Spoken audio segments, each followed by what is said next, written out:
tarde a todos.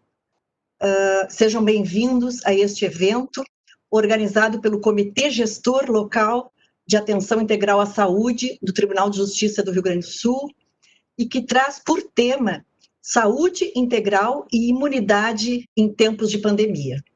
O Comitê de Saúde achou por bem abordar este tema por várias razões. Primeiro, temos vários pedidos de servidores que sofrem de doenças autoimunes, querendo que seja discutido a respeito. Segundo, em tempos de pandemia, o que mais se discutiu esse ano todo foi imunidade. É o que mais interessa a todos nós. Terceiro, os dados de pessoas doentes, os percentuais de dependentes de fármacos, de drogas farmacêuticos, esses dados são alarmantes. A indústria farmacêutica fatura quase 100 bilhões anuais. As farmácias, não existe uma farmácia em cada rua, existem várias farmácias em cada rua, indicando que alguma coisa está errada na nossa sociedade. E quarto motivo, tudo isso faz com que nossa vida fique prejudicada. Esse monopólio, esses interesses corporativos, e hoje já se fala na fantástica fábrica de doenças, na inflação de diagnósticos, tudo para aumentar lucros. Até já ouvi falar em alteração de critérios com o objetivo de editar novos diagnósticos psíquicos, tudo em razão da ganância. E nós ficamos reféns. Nós todos estamos reféns dessa situação. Bom, nós temos a grata satisfação de anunciar o palestrante desta tarde, o Dr. Renato Slonka, nosso convidado, que é médico graduado pela Universidade Federal do Rio Grande do Sul, em 1972, com residência médica em ortopedia e traumatologia, foi coordenador do grupo de cirurgia do pé e tornozelo e ex-diretor médico do Hospital Mãe de Deus, de 1999 a 2002, vice-presidente da Sociedade de Ortopedia e Traumatologia do Rio Grande do Sul, de 2001 a 2002, e autor de um capítulo de livro, Avanços em Alongamento Ósseo e Reconstrução, em 2010, pela Sociedade Brasileira de Ortopedia e Traumatologia.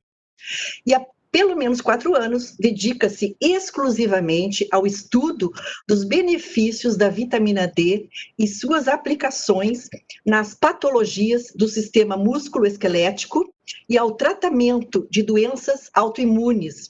Em 2017, após estágio com o Dr. Cícero Galli Coimbra, tornou-se um dos médicos do grupo do Protocolo Coimbra, no Brasil. Atualmente trata as doenças autoimunes em Porto Alegre e em Garopaba, Santa Catarina.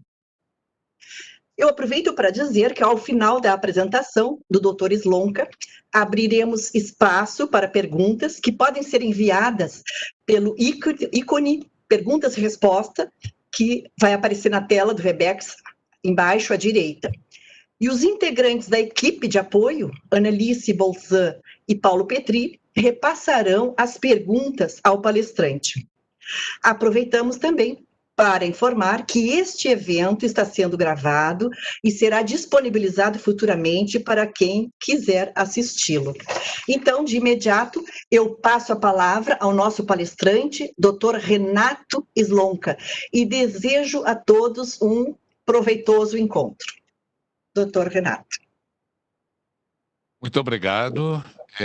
Eu agradeço muito a oportunidade de estar com os senhores e com as senhoras para falar de um tema tão importante como a vitamina D, especialmente nesses tempos de pandemia, com o qual todas as pessoas estão muito tensas, muito nervosas. Existe uma série de informações desencontradas, onde existem interesses políticos, interesses econômicos que atrapalham a visão realmente médica e com interesse no paciente, que é a nossa finalidade. Então, a imagem da aula.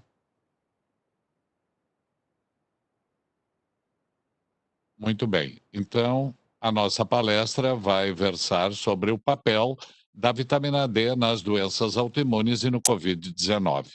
Eu vou iniciar primeiro explicando um pouco o que é a vitamina D. Vou explicar como funciona a vitamina D nas doenças autoimunes e depois nós então vamos passar para falar um pouco sobre a aplicação da vitamina D, como ela funciona para nos proteger contra o coronavírus. Muito bem. Então, é importante. Onde passa, Davi? Não está aqui? Não está andando. Ótimo. Então, temos que saber inicialmente que as fontes de fornecimento de vitamina D são alimentação, muito pouco, quase nada, é muito difícil, embora a gente ouça até na mídia que uma alimentação balanceada pode prover o que nós precisamos de vitamina D, isto não é verdade. E, por exemplo, teríamos que comer 250 gemas de ovos num dia, ou 83 postas de salmão, para obtermos a vitamina D necessária. Então, isso é impraticável. A alimentação não tira ninguém da deficiência ou insuficiência de vitamina D. A única fonte que nós temos, de fato, na natureza é a exposição solar. E nós hoje vivemos uma pandemia de hipovitaminose D devido ao nosso estilo de vida. Hoje nós vivemos trancados em escritórios, não pegamos sol, existe uma heliofobia criada na década de 80 pela indústria farmacêutica que tinha interesse em vender protetores solares. Antes disso, nós não tínhamos isto e hoje temos uma verdadeira pandemia de hipovitaminose D. Certamente, daqueles que me escutam agora, 90% estão deficientes de vitamina D. E a outra fonte é a suplementação. Então, nós podemos suplementar vitamina D manipulando a vitamina D num confiável laboratório de manipulação, ou podemos também adquirir a vitamina D direto de sites, ela pode ser importada, vende em farmácia também. Então, nós temos disponível a suplementação com vitamina D. Mas é importante saber que não basta ir ao sol em qualquer horário. Nós temos um horário que é melhor, que é melhor não, que é o horário que nós conseguimos adquirir através da exposição solar aos raios ultravioleta B, nós conseguimos sintetizar a nível da pele a vitamina D. E isso ocorre entre 10 da manhã e 3 da tarde, naquele horário chamado de horário ruim pelos dermatologistas. Mas neste horário, o Sol tem uma inclinação com a superfície da Terra de 45 graus e os raios UVB conseguem ultrapassar a atmosfera, essa camada da atmosfera. Então, uma regra simples é olhar a nossa sombra e quando ela está igual ou menor que a nossa altura, nós então ali vamos sintetizar vitamina D. 20 minutos de exposição solar é suficiente para sintetizarmos a quantidade fisiológica de vitamina D, que é entre 10.000 e 20.000 unidades. Então, isso a natureza nos fornece. Mas temos que saber que, dependendo da cor da pele, isto é variável. E quanto mais escura, quanto mais melanina nós temos na pele, menos absorvemos vitamina D. Então, uma tez bastante escura necessita, às vezes, de mais de 1 hora de exposição solar para adquirir a mesma quantidade de vitamina D de que uma tez clara. E isso foi muito bem visto em Nova York, agora com a pandemia, que Nova York foi uma das cidades mais afetadas, e as estatísticas mostraram que as pessoas de cor, elas tinham uma ida à CTI em número muito maior e o óbito era muito maior entre as pessoas de cor. E isso não tem nada a ver com uma situação socioeconômica, por exemplo. É a tez que faz a diferença. Tá? Então, a cor da pele é importante e é importante também a obesidade. Os pacientes obesos têm que ter uma quantidade de vitamina D, quando nós suplementamos, damos 2 ou 3 vezes mais do que para o indivíduo magro. E isso se explica porque, quando eu suplemento alguém com vitamina D, inicialmente a vitamina D vai para o tecido celular subcutâneo, vai para o adipócito, que é a célula do tecido celular subcutâneo, que é sedenta por vitamina D. Então, depois que o nosso tecido celular subcutâneo estiver completamente cheio, encharcado com vitamina D, só então nós vamos ter vitamina D na corrente circulatória. E é por isso que nós levamos, às vezes, 2 meses para, tomando vitamina D, atingir níveis adequados de vitamina D. Na verdade, na década de 80, com a entrada do protetor solar, é que aconteceu o início dos nossos grandes problemas em relação à hipovitaminose D. Foi uma verdadeira heliofobia. Alguns dos senhores podem lembrar de uma propaganda que tinha, de um vídeo que foi muito divulgado na época e que a voz era do Pedro Bial. Se vocês colocarem protetor solar Pedro Bial no YouTube, vão ver esse vídeo maravilhosamente bem feito, eh, e que começa com um professor convidado para uma formatura de uma universidade americana, que começa a palestra dele, o Paraninfo, dizendo: hoje, se eu tivesse que dar apenas um conselho aos senhores, eu diria: usem protetor solar.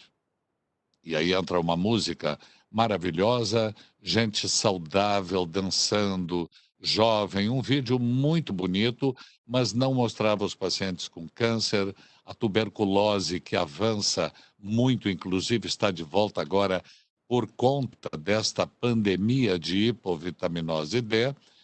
Então, o protetor solar, que eu não sou contra, digo logo, eu acho que pode ser usado, mas as pessoas já saem de casa para o sol com o protetor solar passado, e isso é muito ruim.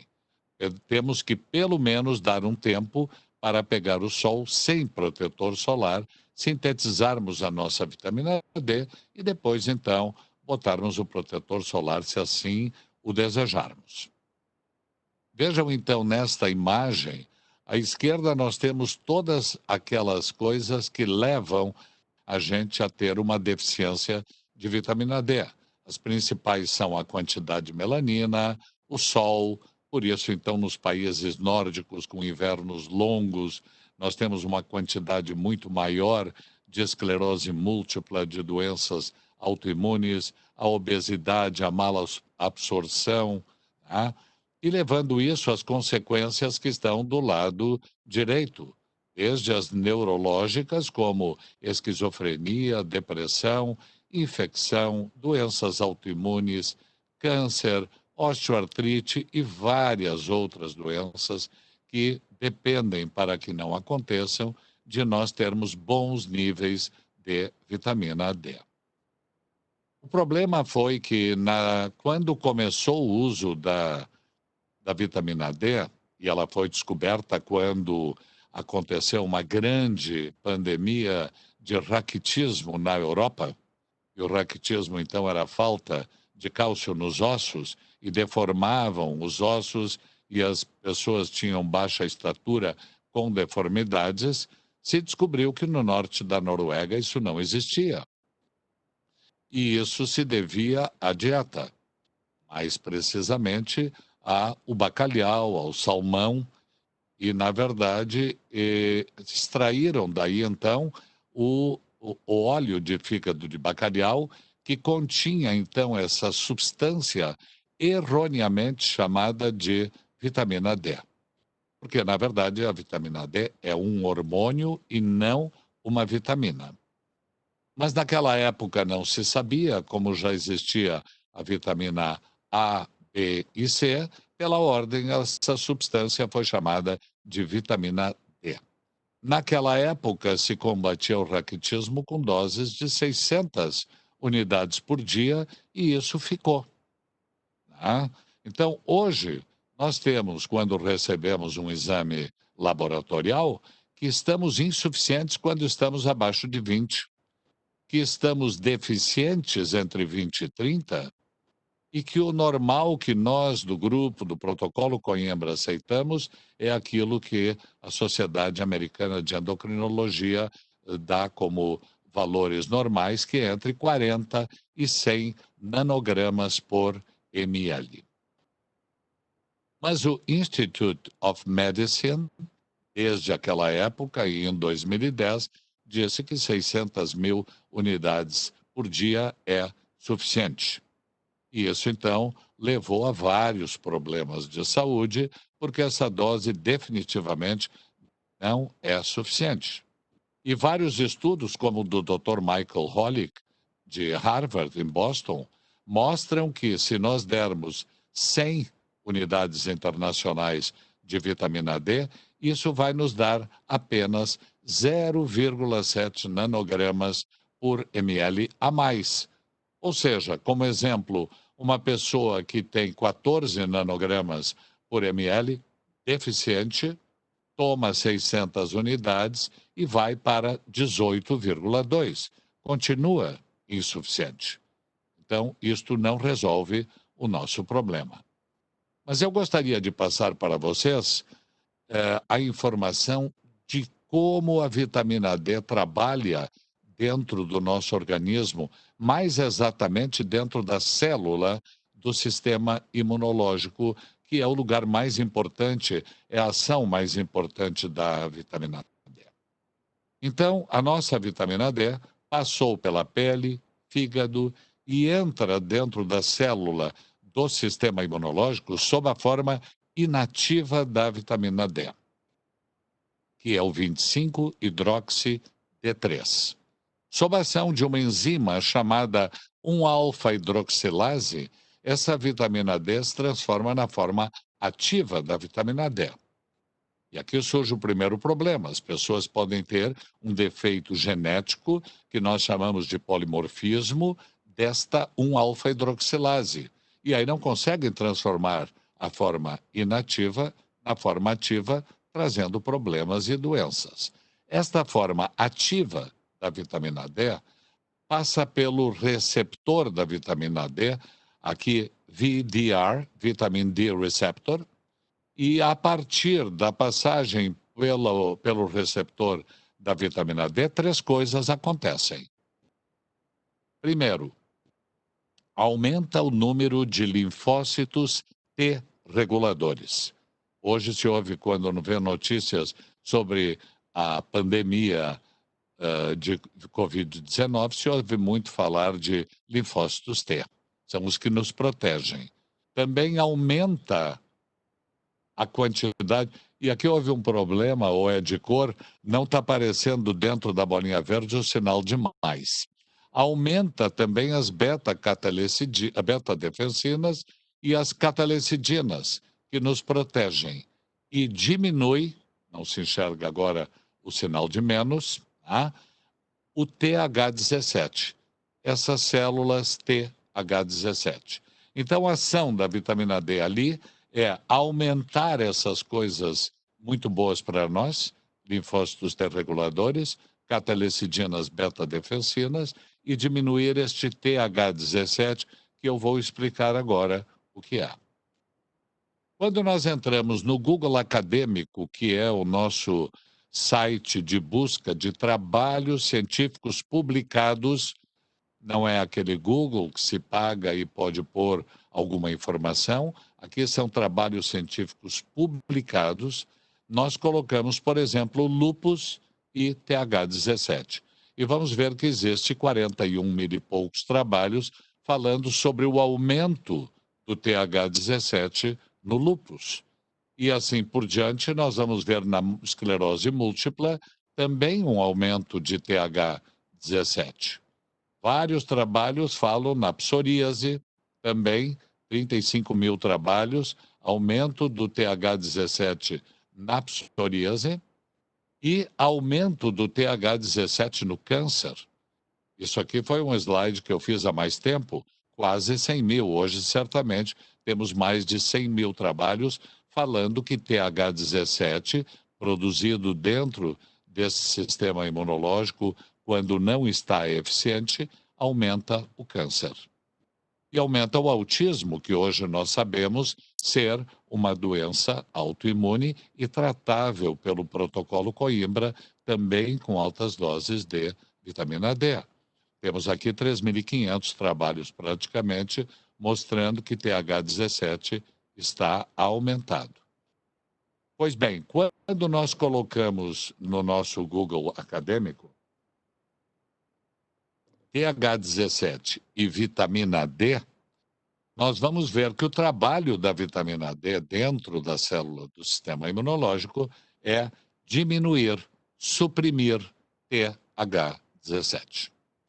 E é por isso, então, que nós, quando temos uma doença autoimune, temos a opção de diminuir a ação desse exército que é o sistema imunológico que nos ataca, ou seletivamente diminuir TH17, que é o nosso problema, e aumentar aquelas coisas que nos protegem, que é o linfócito T regulador, as beta-catalecidinas, beta-defensinas e catalecidinas.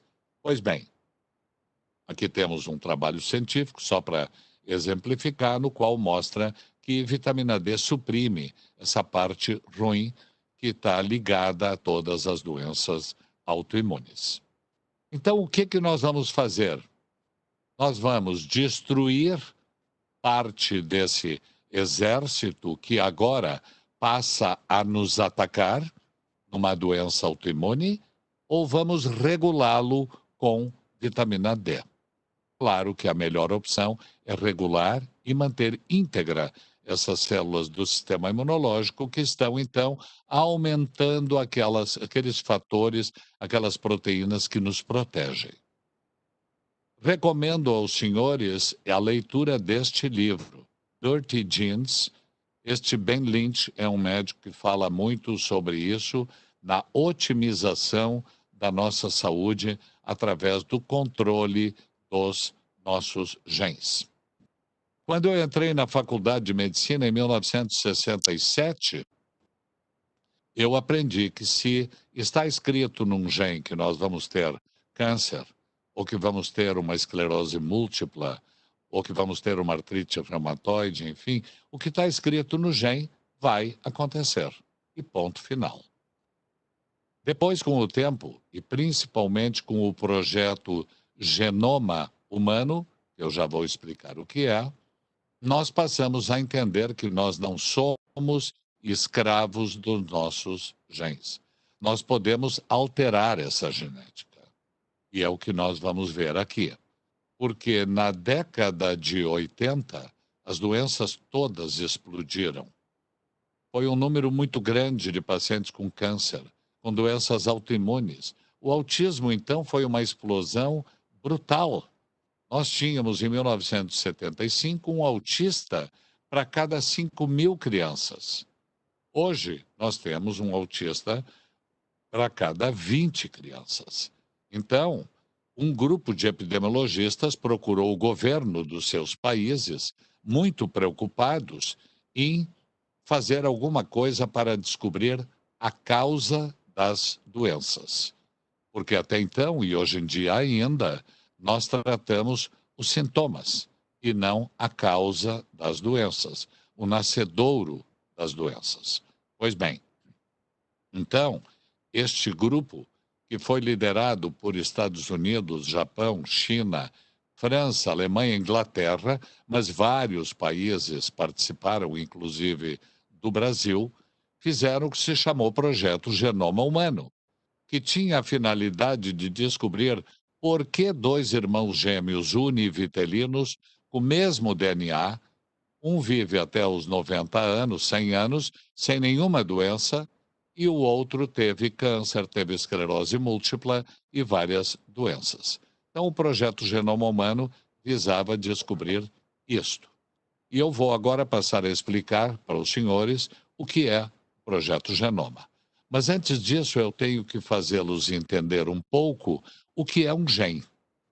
E um gene é como se fosse um manual de instruções para que determinada parte do nosso organismo execute determinada tarefa. É como se fosse uma ordem de serviço a ser executada. E nós temos mais de 30 milhões de genes, que são 30 milhões de ordens de serviço, para que o pâncreas produza insulina, por exemplo, e não desenvolvamos uma diabetes tipo 1, que também é uma doença autoimune. Então, nós temos essas ordens de serviço em número muito grande. Só que, às vezes, nós recebemos ordens de serviço erradas. São genes que estão comprometidos. Eu, por exemplo, tenho 3. Eu tenho da artrite reumatoide da minha mãe, do câncer do meu pai e da psoríase do meu pai. Só que os meus 3 genes estão calados no momento, não se manifestaram até agora.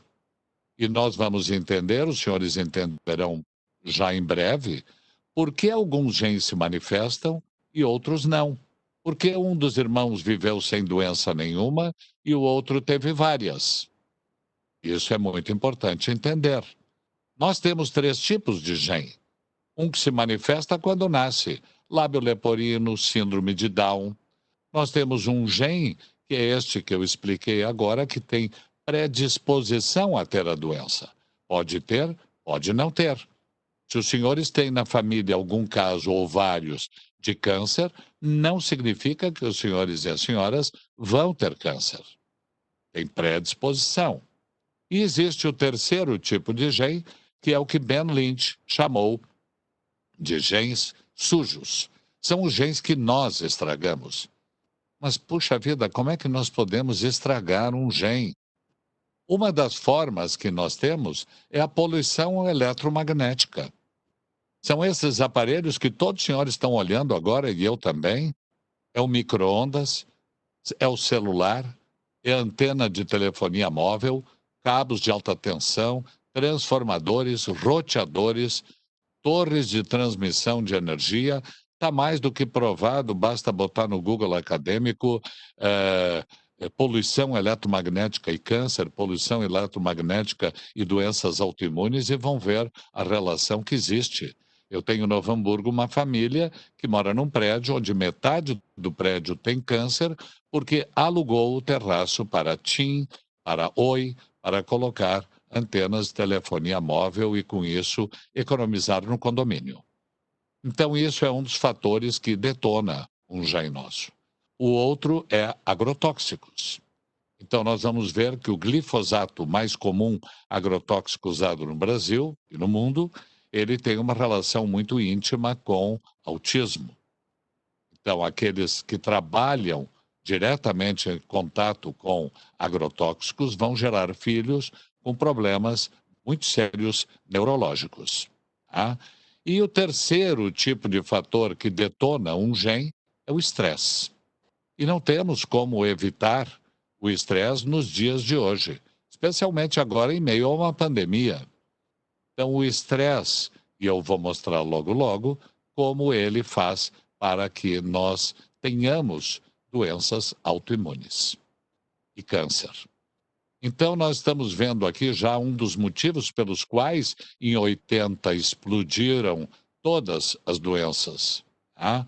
Porque na década de 70, e eu estava no início de 70 me formando, naquela época nós não tínhamos celulares, não tínhamos micro-ondas, não tínhamos agrotóxicos e não tínhamos estresse. Quando eu entrei na faculdade, um jovem não tinha muito estresse. Ele tinha 3 opções mais frequentes. Ou ele entrava, fazia um concurso para o Banco do Brasil, ou ele entrava no exército ou ele fazia uma faculdade e não existiam muitas. Hoje tem um leque de opções que o coitado do jovem já começa o seu estresse por aí. Bom, então agora vamos ver a que conclusão o projeto Genoma chegou. Então aqui nós temos duas tiras de DNA.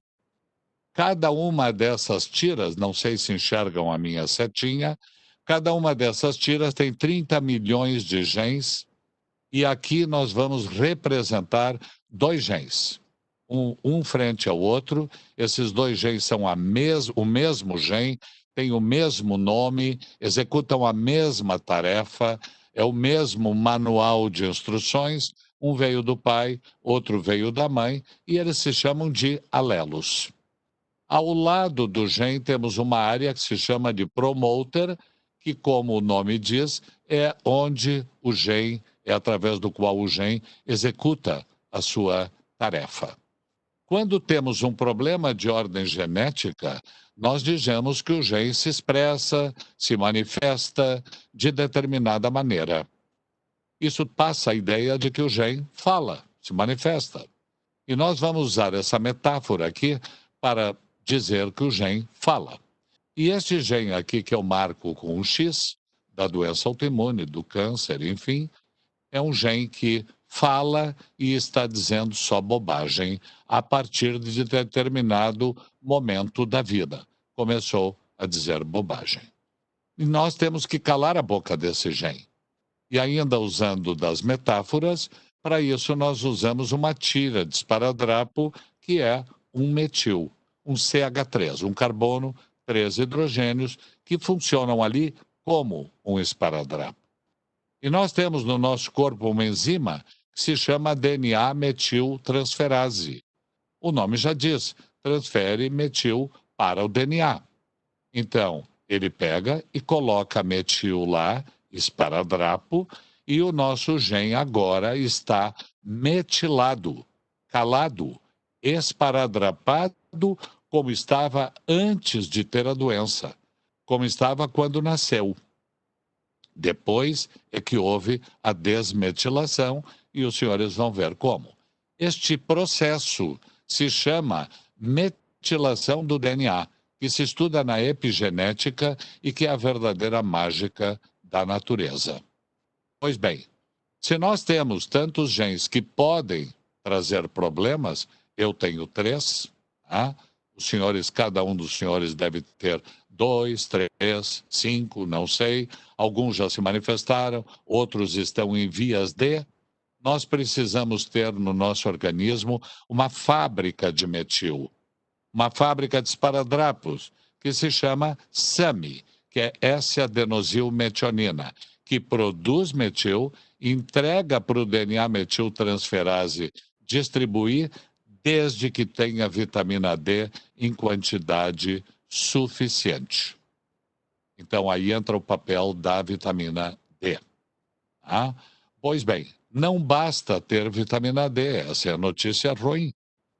Nós precisamos ter metilfolato, que é a matéria-prima que produz metil. E o metilfolato é a vitamina B9, que tem nas folhas verdes cruas. Então, metilfolato é, na verdade, o princípio ativo do ácido fólico, que todas as mulheres grávidas quase tomam e que não existe na natureza, é uma invenção da indústria farmacêutica e o ácido fólico no ratinho do laboratório 100% se transforma em vitamina B9. Só que no ser humano, na mulher grávida, que tanto precisa disso para que o bebê, que o feto, tenha os seus genes metilados, que nasça com os seus genes bem, usa ácido fólico. Por que usamos ácido fólico e não metilfolato, já que este é o princípio ativo? Já que damos ácido fólico para se transformar em metilfolato. A doutora Liege fez menção no início a isto. É porque não pode ser patenteado. Tem o mesmo defeito da vitamina D. E por isso usa-se ácido fólico. Mas vamos supor que a pessoa tenha Metilfolato, que tem a vitamina D. Ainda pode ter um outro problema, que é uma enzima chamada metileno tetrahidrofolato redutase, que faz com que esse lado todo possa andar e que nós possamos metilar adequadamente o nosso gene. E esta enzima, no que as pessoas têm, 40% das pessoas têm defeito aqui, polimorfismo, esse defeito pode ser de um dos dois genes que produzem essa enzima, que é o C677T e o A1298C. Pois bem, se tudo funciona bem aqui, nós vamos metilar os genes e ter muita saúde. Mas o metilfolato, ele é matéria-prima para produzir também serotonina, esse importante neurotransmissor que faz com que um neurônio fale com o outro, que leva a informação de um neurônio para o outro. Ele é importantíssimo no nosso cérebro. Quem não tem serotonina não vai ter boa memória, vai desenvolver doenças neurodegenerativas, Parkinson, Alzheimer e tantas outras. E as pessoas usam, claro, sertralina, que é um medicamento que evita que a serotonina seja eliminada do organismo. Mas nós temos, na verdade, é que aumentar a produção mais do que evitar a eliminação. Quando esta importante substância está diminuída, como consequência, aumenta o hormônio do estresse, que é o cortisol. Então, quando o cortisol está aumentado, esse hormônio do estresse, podemos então aumentar o cortisol de duas formas. Ou pelo aumento do estresse, e aqui eu falo de um estresse crônico. Eu não falo de um estresse da pessoa que diz: eu estou estressado porque me assaltaram, levaram meu carro, botaram um revólver na minha cabeça. Não. É o estresse de um pai que sabe que o filho está vendendo droga, é uma situação familiar difícil, um relacionamento ruim. Uma coisa deste tipo é que acaba levando a um estresse que aumenta o cortisol. Então, nós temos agora um gene que nasceu bem, que está como o meu da artrite reumatoide agora está calado, e quando tem um estresse muito grande, seja pela diminuição da serotonina ou pelo aumento de estresse, ou ambos, este cortisol aumentado vai lá naquele gene e promove a desmetilação. Ele arranca o esparadrapo da boca do gene. Então, isso nos mostra e nos faz compreender por que, quando nós vamos ao Google lá ver doença autoimune, sabemos e descobrimos que o estresse é o fator desencadeante da doença autoimune. E ele é desencadeante, ele não é o fator causal, ele é desencadeante. Pois bem, então isso é muito importante que a gente tenha em mente. E o que que acontece? A serotonina, essa substância tão importante, ela é produzida, na verdade, no intestino, não é no cérebro. Por isso, o intestino bom é fundamental. E Hipócrates, o pai da medicina, já dizia: todas as doenças começam no intestino. E todos nós temos algum grau de disbiose, que é o desequilíbrio entre bactérias boas e ruins. Então, por isso que é tão importante que eu meça a serotonina dos pacientes através do ácido 5-hidroxiindolacético na urina de 24 horas, onde um metabólito, o produto final da degradação da serotonina, que é este ácido, é medido para sabermos se existe ou não serotonina em quantidade suficiente nos pacientes que têm doença autoimune, câncer e tantas outras doenças.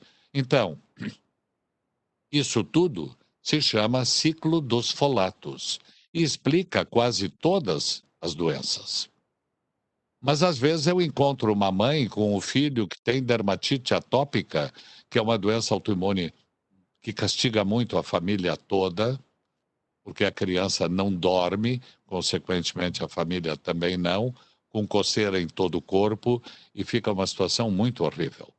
Então aí esta mãe me diz, doutor, seu desenho está ótimo, sua explicação faz sentido, mas eu não acredito que o estresse é que desencadeou a doença do meu filho. Qual é o estresse que tem uma criança? Já que ele chora, eu dou o peito, eu estou sempre com ele, canto, dorme comigo, balanço meu filho o dia inteiro. Então é importante saber que muitas pessoas têm as suas doenças autoimunes oriundas já no útero materno. Ou seja, as mães hoje não usam vitamina D como deveriam durante toda a gestação, 10.000 unidades. Não usam o metilfolato, usam o ácido fólico. Consequentemente, ficam com uma condição extremamente precária para desmetilar aquele gene que este feto herdou de uma dermatite atópica, de uma doença autoimune. Além disso, ele depois nasce de parto cesárea e não passa no canal de parto, onde adquire aquelas bactérias boas que nós precisamos para o intestino para evitar a desbiose que vai nos dar uma baixa serotonina. Porque o intestino é a fábrica da serotonina e o metilfolato é a matéria-prima. Se nós temos uma fábrica ruim, o paciente não evacua e temos uma deficiência de vitamina D, puxa, aí não temos como produzir serotonina.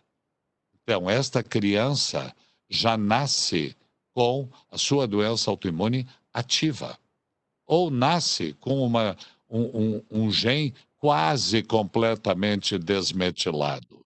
Sistema imunológico muito fraco, porque não mamou, como muitas vezes acontece. Então, aí, esta criança tem tudo para ter doença autoimune. Essa criança está quase com o copo cheio. Basta um pouquinho mais de água, um outro estresse durante a infância, separação dos pais, qualquer outra situação traumática, e ele começa a ter asma, por exemplo. Ou a dermatite atópica começa mais tarde. E aí nós vamos entendendo, juntando as peças do quebra-cabeça, que eu faço os pacientes entenderem de onde vem a doença. Porque quem entende de onde vem a doença pode muito mais me ajudar a eu ajudá-lo. O paciente é parte importante do tratamento. Pois bem, agora eu passo a mostrar alguns exemplos rápidos, só para ilustrar um pouco o que nós conseguimos através do protocolo Coimbra com altas doses de vitamina D. Este é um caso de lúpus eritematoso sistêmico, tá? Antes e depois de 6 meses de tratamento. Aqui temos o lado direito do paciente, o lado esquerdo do paciente, um caso de psoríase. Vejam a melhora muito grande, sem nenhum imunossupressor, sem nenhum corticoide, só com o tratamento daquilo que está faltando no ciclo dos folatos para que a gente possa calar a boca do gene desta doença. Aqui um paciente que veio por outro motivo, mas tinha melasma, e aqui a gente vê, então, 10 meses depois, como já atenuou muito. E aqui alguns casos de esclerose múltipla, que é a mais frequente doença autoimune. Aqui nós temos à esquerda, quando está assim branco intenso, é porque a doença está ativa, captou a substância que a gente injeta, o contraste, e aqui no lado direito vemos então apenas a cicatriz da doença. Aqui outro caso, mais um caso, veja que estava muito brilhante essa lesão, ela está desligada agora. Essa é uma grave esclerose múltipla concêntrica de Baló, e 5 anos depois a gente vê apenas a cicatriz desta lesão. Aqui uma lesão medular, tá? E que depois de 2 anos a gente vê que está bem. Esta é a dermatite atópica. Esta é uma das lesões muito frequentes. Ela atinge jovens, crianças. Este está na idade escolar. Imaginem na escola o bullying em função disso. Imaginem as outras pessoas não querendo se aproximar porque acham que isso é um tipo de lepra ou algo contagioso, tá? E que depois de 6 meses de tratamento está aqui alegre e feliz com o seu rosto normal e o resto do corpo também, porque isso, vamos dizer, ataca várias partes do nosso corpo. Esta aqui é uma criança de 4 anos de idade que depois de 4, 5 meses, com dermatite atópica, está com a sua pele completamente lisa. E é isso que a gente obtém com a vitamina D. E este caso, extremamente emblemático para mim, porque foi no início, quando eu comecei o protocolo Coimbra, eu recebi este adolescente de 16 anos que tinha púrpura trombocitopênica idiopática, ou seja, não se sabe a origem, e que tinha 7.000 plaquetas. As plaquetas têm que ser entre 150 mil e 450 mil. Ele tinha 7.000, ele não saía de casa, ele não ia à aula, ele não jogava futebol, ele levava uma vida absolutamente triste, porque se ele quebrasse uma perna ou levasse um corte, ele sangraria até morrer. Não tem plaquetas para coagular o sangue. E me procurou, vindo do interior, com essas 7.000 plaquetas, podem ver aqui, no dia 14 de novembro. Nunca essas plaquetas passaram de 23.000, usando altas doses de corticoide e imunossupressor. E a mãe me ligou chorando de alegria, 2 semanas depois, 21 de novembro, com 29.000 plaquetas. Ele media de 2 em 2 semanas. E assim foi para 155, 233 e finalmente 213.000 plaquetas. E este paciente me disse: doutor, eu me sinto melhor do que antes de ter a doença. Eu me sinto blindado. E é assim que realmente o paciente fica com o tratamento com altas doses de vitamina D. Mas vamos falar um pouco agora em Covid e a vitamina D no Covid. Vocês devem ter ouvido, se não ouviram, vão ouvir. Não existem trabalhos científicos que provem que a vitamina D tem alguma ação no sistema imunológico, ou no Covid, ou nas doenças autoimunes. Isso é o que a indústria farmacêutica quer nos fazer crer, já que é ela que domina o conhecimento médico desde os bancos escolares e que patrocina todos os congressos de medicina, onde quem vai falar sobre isso não é convidado. Bom, e aqui vocês veem no Google Acadêmico, se eu coloco vitamina D e imunidade, gente, 1.130.000 trabalhos. Então, aqui nós encontramos vitamina D e imunidade. O segundo trabalho aqui, vitamina D, modulador do sistema imunológico. Quando eu coloco vitamina D e defeito, polimorfismo, no receptor da vitamina D, lá na célula do sistema imunológico, aquele VDR que eu mostrei, se existe lá um defeito e a relação com a infecção viral, que é o que nós estamos tratando agora. Então, só em 2020, aqui está no lado esquerdo em cima, só em 2020 são 2.170 trabalhos publicados. Então, nós sabemos que aquelas beta-defensinas e catalecidinas que eu mostrei naquela célula do sistema imunológico são proteínas antimicrobianas importantes no combate ao vírus encapsulado, que é o caso do coronavírus. Se eu botar vitamina D e vírus, eu tenho 125.000 trabalhos falando sobre isso. Se eu botar aqui em 2020 vitamina D em vírus, nós temos 5.570 trabalhos este ano publicados sobre a importância da vitamina D no combate a um vírus. E aqui temos alguns exemplos de trabalhos falando sobre vitamina D e a situação antiviral. A questão da obesidade, que eu já mostrei para vocês no início, falando sobre a importância da deficiência da vitamina D nas pessoas obesas, tá? Isto que deve ser uma preocupação, as pessoas institucionalizadas. E aqui nós estamos falando de presídios, estamos falando de asilos, estamos falando de pessoas que estão em casa e não saem de casa pela depressão, pelo quadro da doença, não pegam sol. Essas pessoas não têm como fazer frente ao vírus. E houve um grande susto quando, em Nova York, os trabalhos mostraram que aqueles pacientes que estavam em situação pior eram os pacientes que estavam em casa. Eles que não saíam para nada.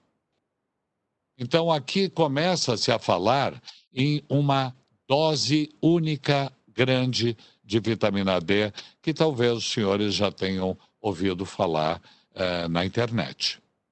Então, falando aqui de novo sobre a otimização da vitamina D na proteção, na imunoproteção contra o Covid-19. Não existem trabalhos? Errado, existem muitos trabalhos.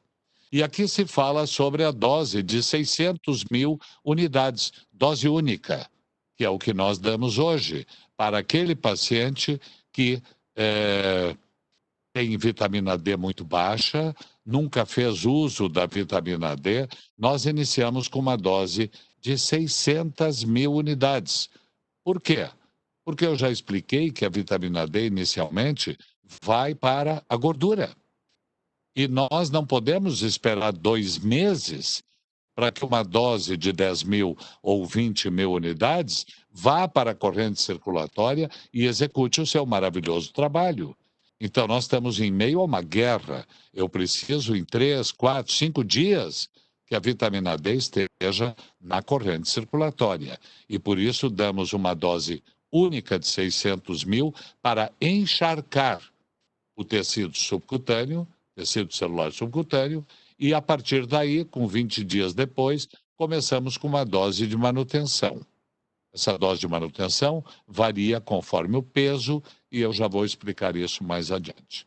Então, os senhores que lembram, vão lembrar que existia uma ampolinha de Aderogil D3 que muitas vezes se quebrava, botava numa colher e as crianças ou os adultos tomavam. E aqui está escrito embaixo, posologia e modo de usar. Vemos que no raquitismo carencial pode ser usada uma dose única de até 600 mil unidades. Está na bula. Então, nós não estamos cometendo nenhum absurdo, como algumas pessoas pensam, ao dar uma dose gigantesca, 600 mil unidades. Isso vai fazer com que uma pessoa que tenha 20 de vitamina D vá a 60, 70 no máximo. E logo depois começa a diminuir. Por isso, logo depois entra a dose de manutenção. Então, o nosso esquema para enfrentamento ao coronavírus, e para que nós não tenhamos o Covid-19, nós damos uma dose de ataque. Agora, eu não estou falando no paciente que tem doença autoimune. Este está muito bem.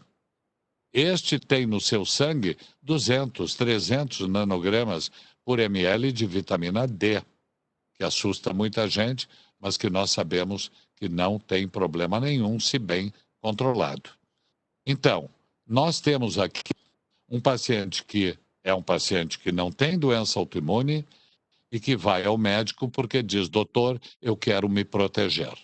Então, ele ganha uma dose única de 600 mil, manipulada, eu dou, e que é em líquido, onde cada gota tem 1.000, e, consequentemente, para dar 600 gotas, eu dou 330 ml, melhor dito, de vitamina D. Então, meio copo de cafezinho, a pessoa toma numa dose única e depois de 20 dias começa a tomar a dose de manutenção, que se é uma pessoa que tem até 75 quilos, 70, vai tomar 10 mil unidades por dia. Uma pessoa mais obesa ou maior, que tenha mais do que 80 quilos, vai tomar 20 mil unidades de vitamina D. Eu tomo 20 mil de vitamina D e minha vitamina D está em 90. eu não tenho medo do coronavírus. E os meus pacientes, os nossos pacientes dos médicos do protocolo, que estão com altas doses de vitamina D no sangue, dizem, hoje mesmo atendi uma família, toda a família adquiriu e deu positivo o Covid-19, porque tiveram uma festa de família onde tinha algumas pessoas contaminadas. Invariavelmente eles dizem, doutor, eu testei positivo, mas não tive sintoma nenhum. Não tenho sintoma nenhum.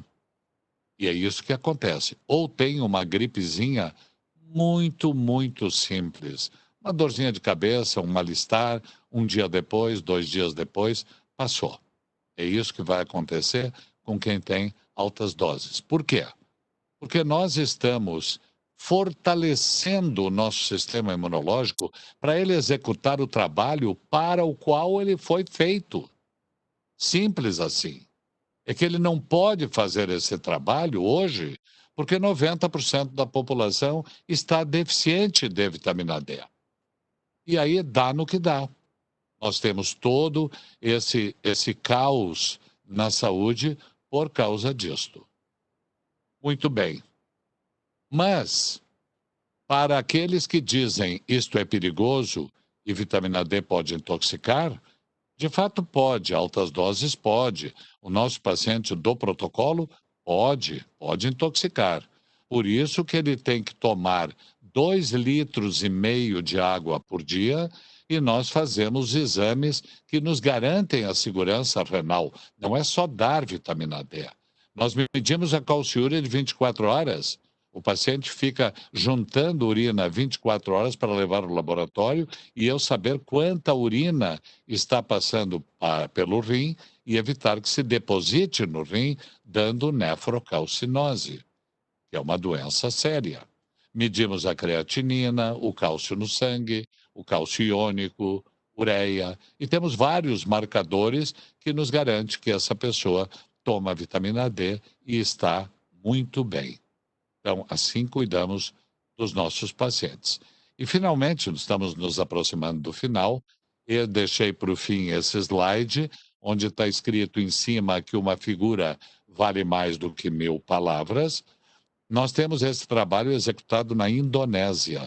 Aqui, para evitar viés, são só pacientes na faixa dos 60 anos. Aqui nós vemos 60 anos de idade, essa linha azul. E aqui mediram nos pacientes quanto estava a vitamina D na entrada do hospital. Todos os pacientes que entraram com Covid foram medidos. Aqueles casos de pacientes que tinham 17 e 18 de vitamina D, todos esses pacientes, 100%, vieram a óbito. Conforme vai aumentando aqui embaixo a vitamina D, vai diminuindo o índice de morte. E vejam, quando chega nesta faixa bege, aqui cai brutalmente, entre 27 a 28 de vitamina D até 31. E acima de 34, 100% dos pacientes não foram a óbito. E este, então, é um gráfico que demonstra claramente que aqueles pacientes que têm acima de 34 não só não vão a óbito, se eles têm 60, 70, não vão ao hospital, não vão ao médico. Só avisam ao seu médico, doutor, eu estou com Covid, não sinto nada. Tá?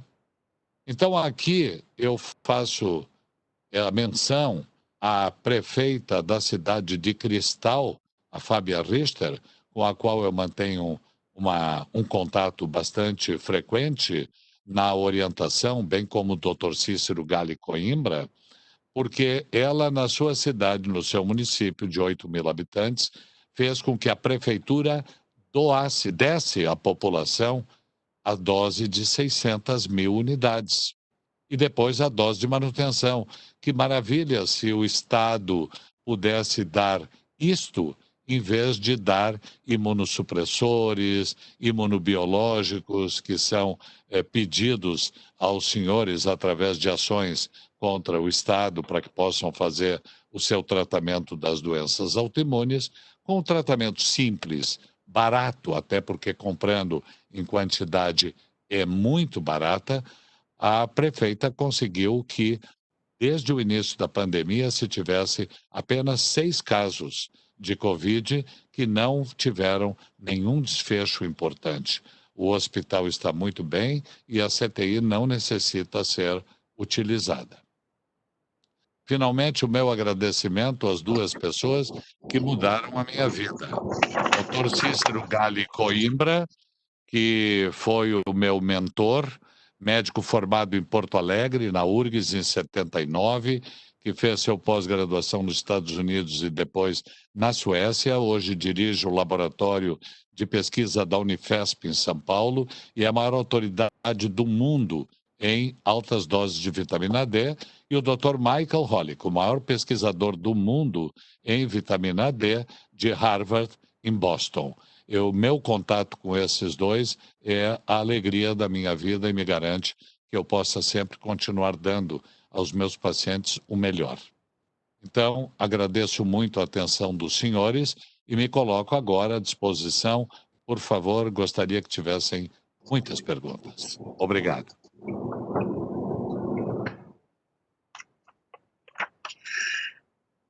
Eu quero agradecer em nome do comitê, doutor Renato Slonka, o brilhantismo da sua palestra e a maneira didática que o senhor usa na sua fala, eu nunca tinha visto na minha vida. Realmente é surpreendente. Obrigado. E eu fico muito feliz de saber que o protocolo Coimbra, eu acho que essa talvez seja a principal questão, trabalha na prevenção, é a medicina preventiva.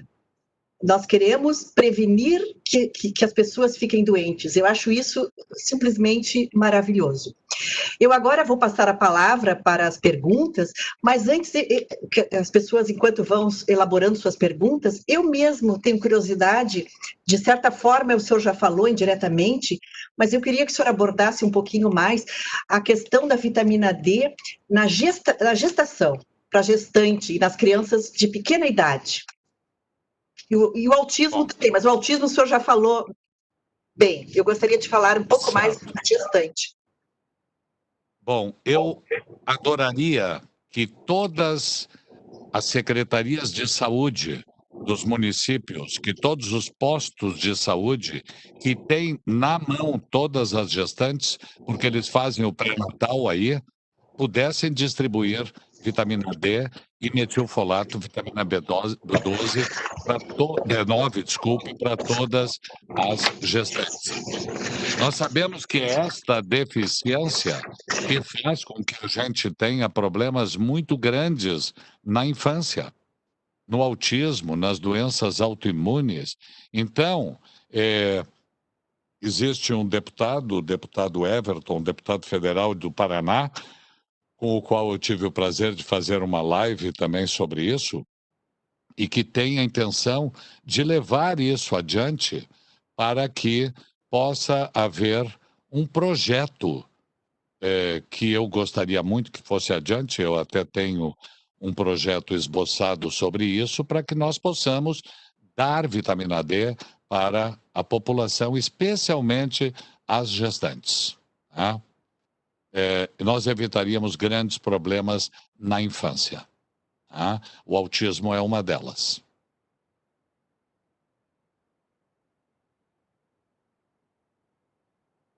Estamos sem som.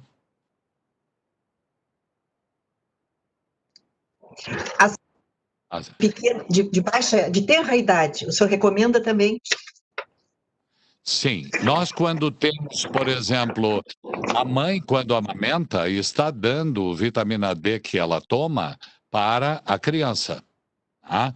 Quando a criança parou de amamentar, imediatamente nós começamos com 1.000 unidades de vitamina D e felizmente eu estou vendo os pediatras começarem a dar vitamina D para os bebês que estão ou ainda amamentando ou que já pararam de amamentar. Então, vitamina D é necessária desde a tenra infância, porque nós não somos índios, não vivemos sem roupa expostos ao sol.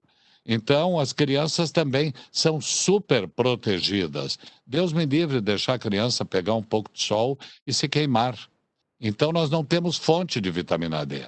As crianças, desde meses, devem tomar vitamina D também.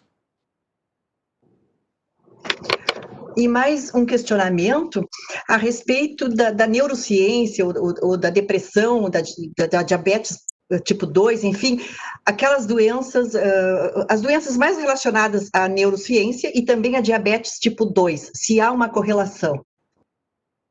Sim, a vitamina D, aí entram várias outras coisas, porque o protocolo Coimbra não é apenas vitamina D. A vitamina D é a coisa mais importante, mas, por exemplo, é super importante para o cérebro que se use magnésio. Magnésio também em doses generosas, porque toda a população é deficiente de magnésio. 80%. Nós não temos no nosso solo magnésio, nós não temos na nossa água magnésio, porque nós não vivemos em país que tenha vulcão. Então, todos somos deficientes. E se nós botarmos agora no Google Acadêmico, e eu lembro bem o número, magnésio e depressão, nós vamos ver que existe 315 mil trabalhos. Eu diria que todos os pacientes tratados por médicos do protocolo Coimbra, em menos de um ano, fazem o desmame de todas as drogas psiquiátricas. Tá?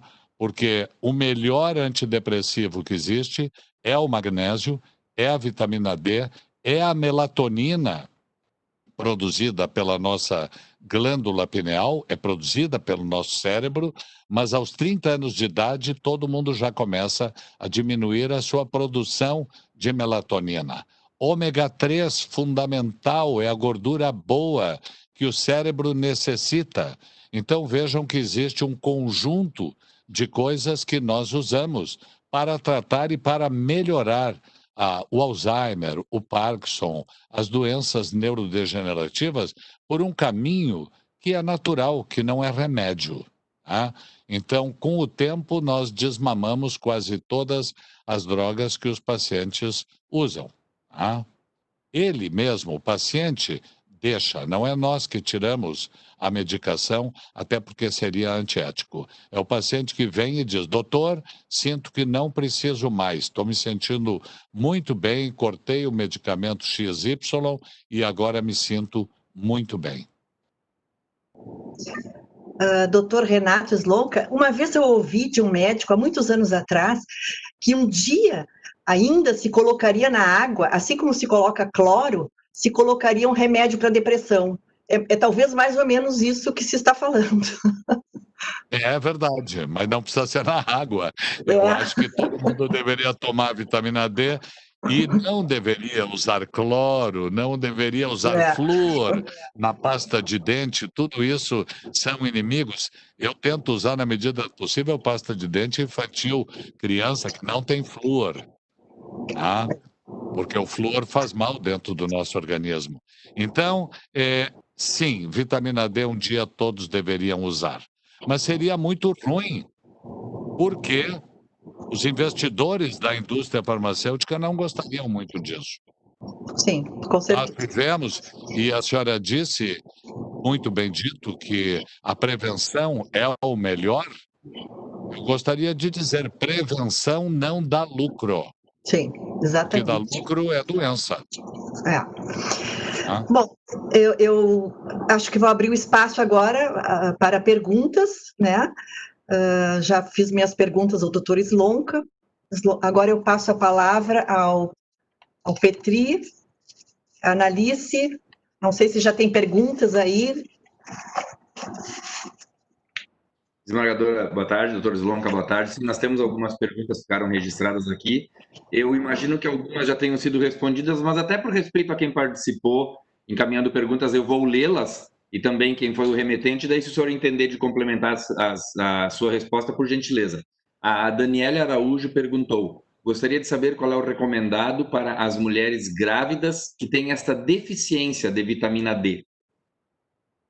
Bom, eu já respondi, mas vou responder de uma maneira diferente. que toda mulher grávida tem que tomar vitamina D, mas na verdade não é a mulher grávida. Toda mulher, ponto, deve tomar vitamina D. Se estiver grávida, a razão é muito maior ainda. Tá? Então, por exemplo, eu tenho um paciente que tem artrite reumatoide que eu trato, e um dia veio só a esposa dele consultar. E eu disse, não, ele não pôde vir? Não, doutor, é que agora nós descobrimos que eu estou grávida e o meu marido me deu de presente esta consulta. Ou seja, para poder saber o que deve fazer para ter uma gravidez melhor. Então, toda mulher, todo homem, toda criança, todo ser humano deve tomar vitamina D. E quando for na gravidez, o motivo é maior ainda. Nós temos alguém no útero que merece vitamina D. A Lenusa Maria Denardin Klein Saez pergunta: gostaria de saber se há necessidade de tomar magnésio ou outro suplemento junto com a vitamina D para levar o cálcio para os ossos.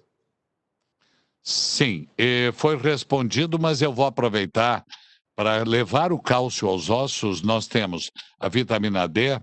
E se fala muito, os pacientes me perguntam muito, doutor, eu ouvi falar que a vitamina K2 é importante para dar junto com a vitamina D, para levar para os ossos. E claro que na doença autoimune, nós damos uma dieta restritiva de cálcio. E nós temos a preocupação de que, tendo uma dieta restritiva de cálcio, o paciente possa desenvolver osteoporose. E eu quero que vá cálcio para o osso. Mas a melhor forma de ir cálcio para o osso ainda é exercício. E o exercício melhor é caminhar, correr, dançar é um excelente exercício que eu recomendo para quem pode, quase todos podem, mas a vitamina K2 pode ser usada também. Se existe uma deficiência muito grande, eu até associo, mas também nós temos que ver que essa medicina com suplementos tem que se usar o bom senso para que, de repente, eu não dê receitas quilométricas e o paciente me diga, doutor, está custando 2.000 por mês eu usar tudo que o senhor me deu. Porque coenzima Q10 é bom e eu não dou sempre, e assim vários outros suplementos eu não dou sempre. Aprendemos com o doutor Cícero Coimbra, que é uma pessoa que tem esse bom senso, que o protocolo deve ser também barato, além de eficiente. Então, nós, na segunda consulta, podemos fazer ajustes e dar alguma coisa a mais. A princípio, não dou K2, mas o magnésio, sim, esse é junto com a vitamina. Se eu tivesse que dar só 2 suplementos para qualquer pessoa, seria vitamina D e magnésio. Lucas Cabral pergunta: tenho psoríase e ela somente recua com a utilização de corticoide. O senhor saberia informar se há benefício na suplementação da vitamina D e, caso positivo, qual o tempo aproximado para verificar uma melhora? Sem dúvida. Como é o nome da pessoa que perguntou? Lucas Cabral. Lucas, pois não. Lucas, a psoríase é uma das coisas que mais a gente atende. E ela é muito ruim, especialmente quando atinge mãos, rosto, e a pessoa tem muita dificuldade na sua sociabilidade, ainda mais uma pessoa que lida com o público, né? Mas eu expliquei que a doença autoimune, ela nasce no sistema imunológico. Então, a notícia é que quem tem psoríase não tem doença da pele, tem doença na pele. A doença é do sistema imunológico, é lá que ela nasce. E se nós tratarmos com pomadas de corticoide, com Psorex e outras tantas coisas que a gente usa, nós estamos tratando o sintoma e não a doença. Não estamos tratando do nascedouro. Para desligarmos a doença, necessitamos de tudo aquilo que eu mostrei no ciclo dos folatos. Melhorar o intestino, dar vitamina B9, dar vitamina D, ver se existe um defeito naquela enzima importante diminuir o cortisol. Então, é uma série de coisas. Então, se eu mostro ali naquele desenho que existe várias causas subjacentes para a doença, como é que eu posso, com uma monoterapia, um medicamento só, resolver uma coisa que tem várias origens? Por isso, o protocolo atende a todas essas origens da doença, esses fatores causais. Então, usar um tratamento com corticoide numa situação muito grave, eu aceito que se use, mas não sem tratar a causa do problema. Senão, essa doença nunca vai ser desligada.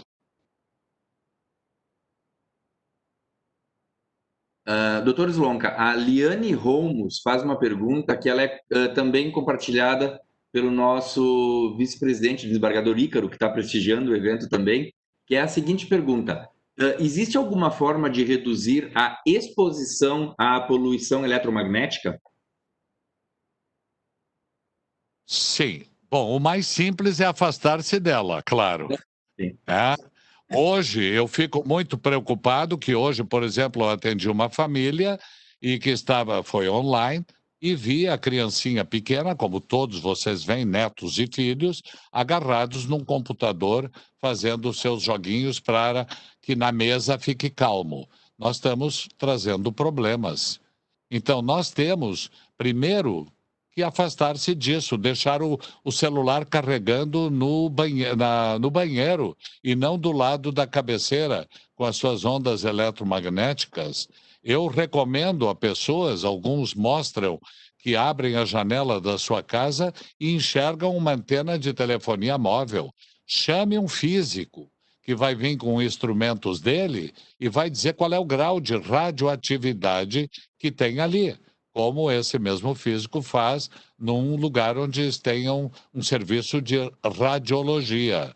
Então, esta é a forma que tem. Quem tem do lado uma torre de transmissão de energia, lamento informar, tem que mudar-se, porque não vai conseguir mudar aquela torre de lá.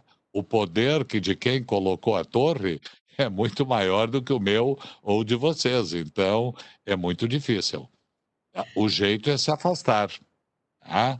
Eu assisti uma palestra de um médico já de idade, ele foi o primeiro a falar nisso, Dr. Johansson, num congresso de longevidade que teve em São Paulo, ele é sueco, e ele mostrou um slide que eu achei fantástico. Eu tenho ele, pena, eu não botei aqui. Mas ele mostra uma senhora na década de 60, com aquela roupinha clássica daquela época, um vestidinho plissado, cabelinho bem armado, passando um aspirador de pó e dizendo o seguinte no slide: se você não gosta da sua mulher, não precisa matá-la. A eletricidade fará isso por você. Então, na verdade, nós sofremos muito com essa poluição eletromagnética. E o que mais me preocupa são as crianças.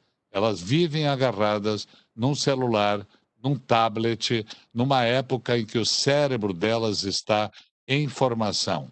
Isso é muito ruim. A Liana fez outra pergunta. Desculpa, desembargadora, a senhora ia comentar? Não? A Liane Romos fez outra pergunta. Jejum auxilia na manutenção da saúde e o glúten deve ser eliminado da alimentação? Bom, é uma pergunta interessante, se fala muito nisso, se fala muito em jejum intermitente.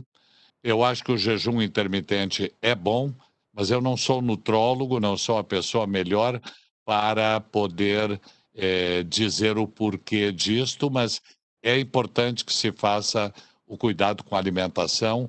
O glúten, nós sabemos que é um inimigo, mas não faz parte do protocolo. Em alguns casos, como o autismo, por exemplo, ele passa a ter uma importância maior. Tá?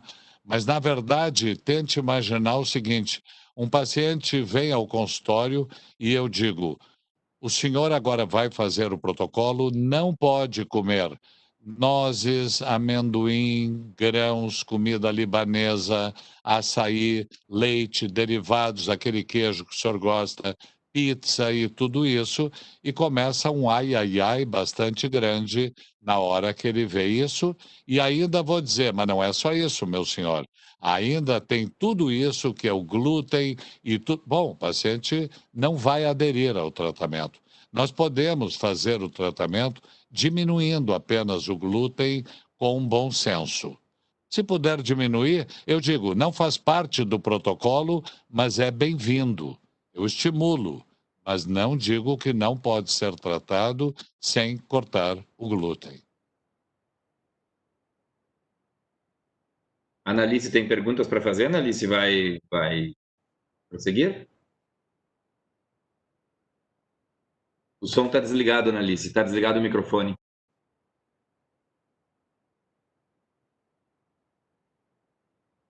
O microfone está desligado, Analice. Enquanto a Analice vai desligando ali, eu vou fazer outra pergunta, então, doutor Slonka, que a Lenusa também mandou. A dose de manutenção de 10.000 UI apresenta risco de intoxicação? Não, não apresenta. Se 10.000 apresentasse, todo pescador ia estar intoxicado, toda pessoa que trabalha no sol e que corre todos os dias na rua e tal, estaria intoxicado, porque apenas 20 minutos nos dão pelo menos 10.000 unidades. Então, isso é dose que nós chamamos de fisiológica, é o que a natureza nos dá, e a natureza não erra. Claro, quando nós temos doenças autoimunes, usamos doses terapêuticas, não dose de manutenção, não dose fisiológica. Então, a dose fisiológica não requer cuidados maiores.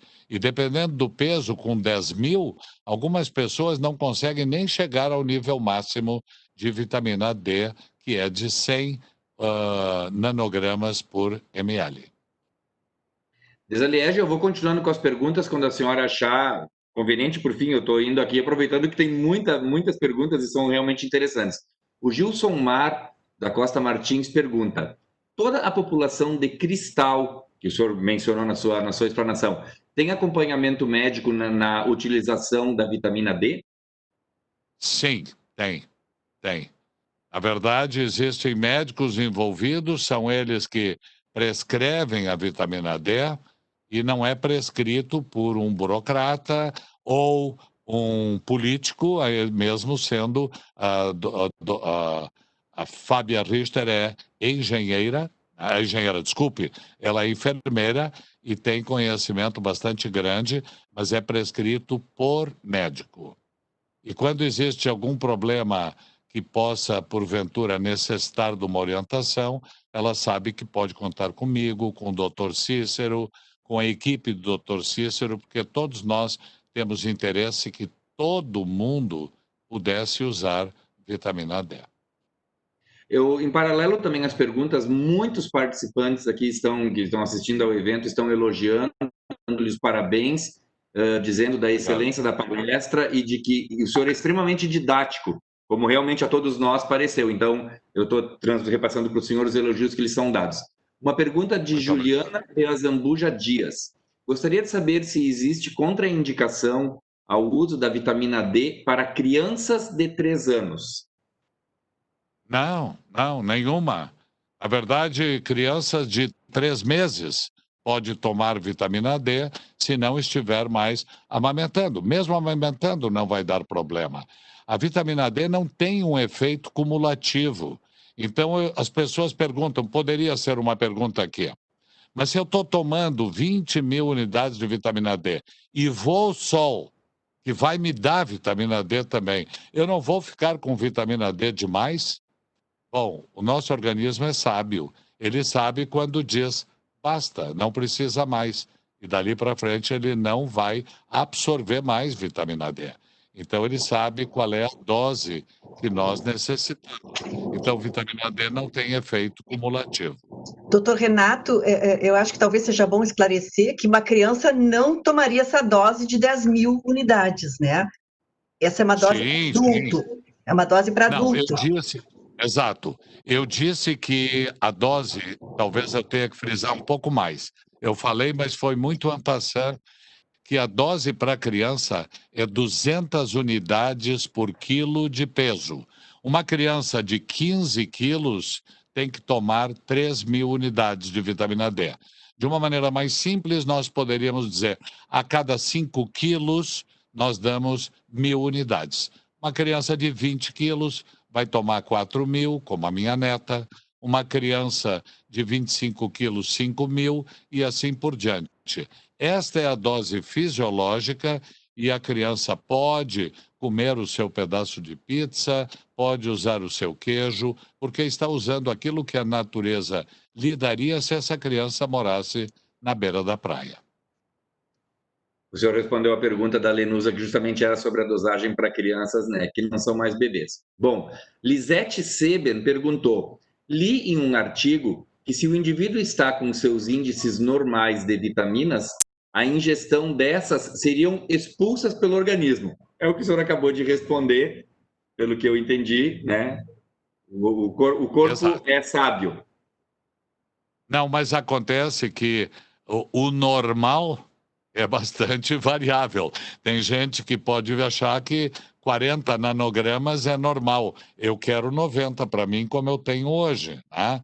Mas nós sabemos que o organismo sabe qual é. Chega um determinado momento com a dose fisiológica que para. Não vai aumentar além daquilo. A Liane Ramos fez mais uma pergunta. Linhaça fornece ômega 3 suficiente ou precisamos suplementar também? Não, nós podemos usar o óleo de linhaça, né? E o que ocorre é que muitos pacientes não aguentam ômega 3. Dizem, doutor, fica aquele gosto de peixe na boca, é muito ruim. Então, em alguns pacientes, eu dou óleo de linhaça, na mesma dose que ômega 3, e funciona adequadamente também. Muito bem. O Lucas voltou com outra pergunta. O comentário dele é assim: um amigo relatou que teria sido reprovado na inspeção médica do Tribunal de Justiça em razão do protocolo Coimbra ter um caráter experimental e não ter comprovação científica. Não questiono o tratamento e os esclarecimentos prestados, mas pergunto acerca da disseminação do tratamento no meio científico. Bom, esse é o ponto mais complicado de nós tratarmos, porque mexe com interesses políticos e dinheiro. Na verdade, isso aqui não é só medicina. Então, o que ocorre é que eu mostrei que existem 1.300.000 trabalhos falando sobre a importância da vitamina D no sistema imunológico. Se botar ali a deficiência ou o defeito no receptor da vitamina D, vamos ver que ele está presente em todas as doenças autoimunes. Então, o que ocorre é o seguinte: onde se dissemina o conhecimento científico? Médico hoje trabalha muito, tem até dificuldade para estudar, porque muitos estão de plantão em plantão. O estudo é feito e o aprimoramento nos congressos. Eu já presidi Congresso Brasileiro de Ortopedia e sei como funciona. Aqui em Gramado, de fixadores externos, em 2010. Então, o que acontece é que a indústria patrocina o evento. É impossível fazer um evento sem ajuda da indústria. E aí, então, nós vamos chamar para palestrar a indústria X, vai dizer, bom, nós vamos comprar um estante que custa, vamos entrar com tanto de dinheiro, vamos comprar por 300.000 esse estante e vamos trazer, além disso, palestrantes. Eu vou trazer de Nova York a pessoa que mais sabe sobre o novo imunossupressor que nós estamos lançando no mercado. E essa pessoa vai falar. E aí, no meio desses convidados todos, que são escolhidos a dedo, tá? Nós dizemos, não, vamos chamar o doutor Cícero Coimbra, ou o doutor Renato Slonka, que vai falar do uso da vitamina D. Aí não vai ter patrocínio. Então, nós aprendemos nos congressos aquilo que a indústria farmacêutica quer que nós aprendamos. E aí estão sempre denegridas a imagem da vitamina D, porque ela vai completamente na contramão daquilo que interessa ao grande lucro.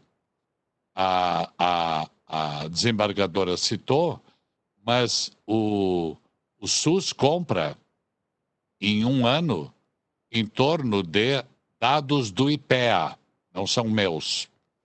Compra em 2016, eu não ia trazer esses dados porque são polêmicos, mas estão perguntando 448 bilhões de dólares. Não, só a esclerose múltipla, uma doença apenas, rende para a indústria farmacêutica, no ano de 2016 também, a bagatela de 24 bilhões de dólares. Existe uma previsão de 40 bilhões de dólares para 2026. Da onde eu tirei esse número? Eu tenho os diapositivos aqui, agora não dá para buscar, seria meio complicado. Seria outra palestra. Então, esses números estão tirados da própria indústria farmacêutica, do site da indústria farmacêutica, que está dizendo: venham, comprem as nossas ações, vejam qual o lucro que vocês podem ter. E ali eu busquei isto. E para complicar, que me perguntaram isso, busquem a revista Science, que tem um nome muito grande. Põe revista Science, julho de 2018.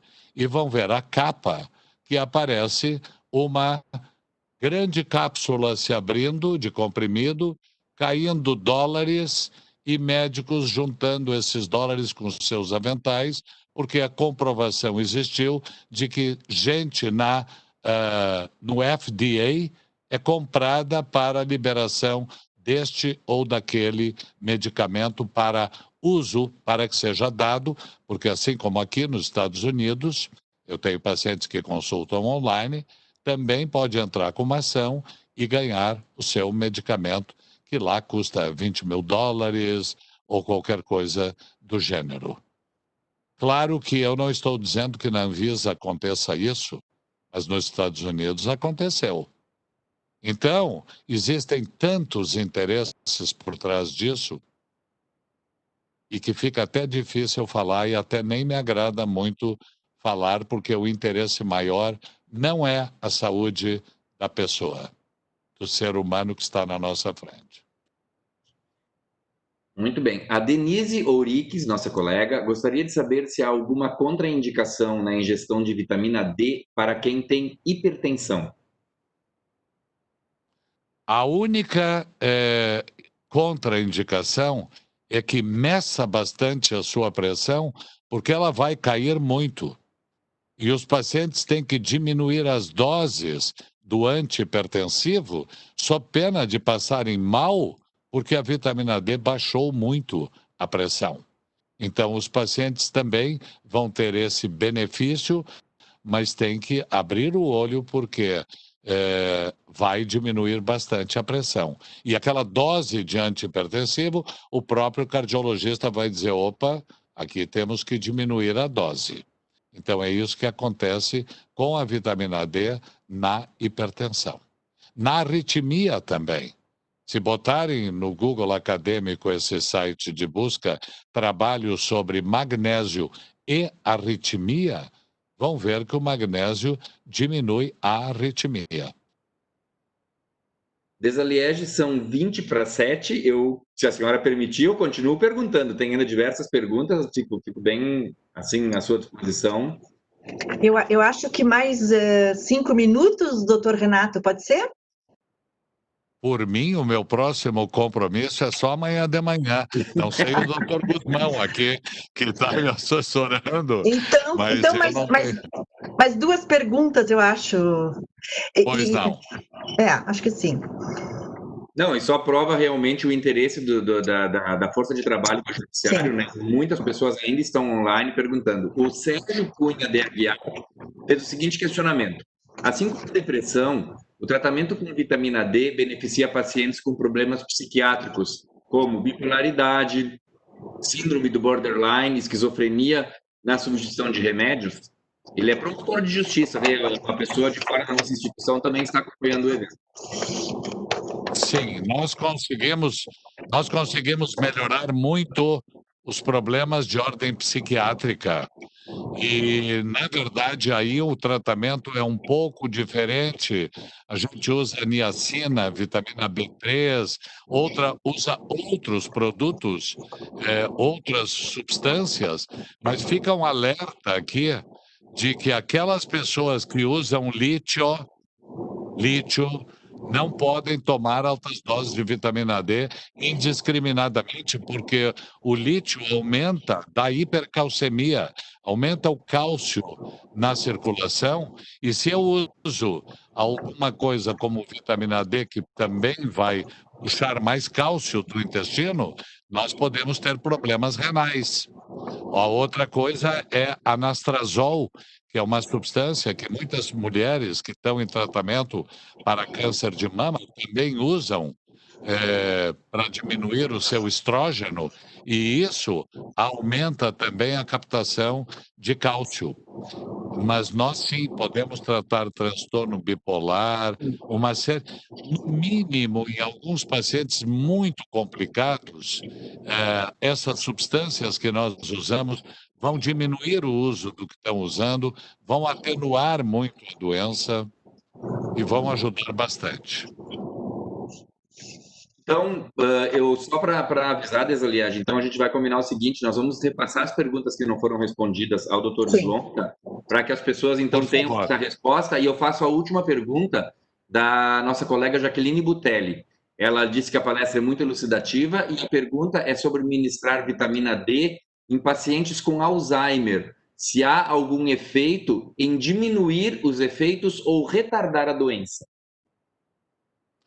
Sim, há, mas como eu digo, nós não podemos usar só a vitamina D em pacientes que tenham transtornos neurodegenerativos. O magnésio tem tanta importância quanto a vitamina D, a melatonina tem uma importância muito grande como neuroprotetor, ômega 3 tem uma importância grande, riboflavina, vitamina B2 também tem importância, colina, que é responsável por formar a bainha de mielina dos nervos, também tem importância. Então, nós damos um polivitamínico que consta de colina, zinco, cromo, vitamina B2, B5, B6, B9, B12, fundamental. Nós temos que ter vitamina B12 no nível máximo. Nós não queremos, nesses casos, que os pacientes tenham exames normais. Nós buscamos exames ótimos. Exames ótimos são muito diferentes de exames normais. E sim, pode ajudar em todas as doenças neurodegenerativas. Desaliage, por gentileza, então. O tema é fascinante e a gente poderia ficar aqui, mas nós vamos cumprir o nosso protocolo, que não é o protocolo de Coimbra, mas é o nosso protocolo, e vamos encerrar aqui.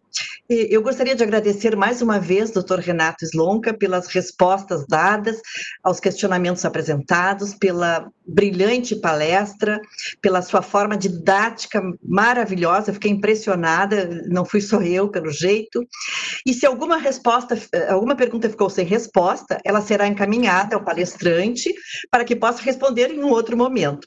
Eu dou, então, por encerrado este webinar, agradeço a quem acompanhou o evento e a todos aqueles que enviaram os seus comentários, as suas perguntas.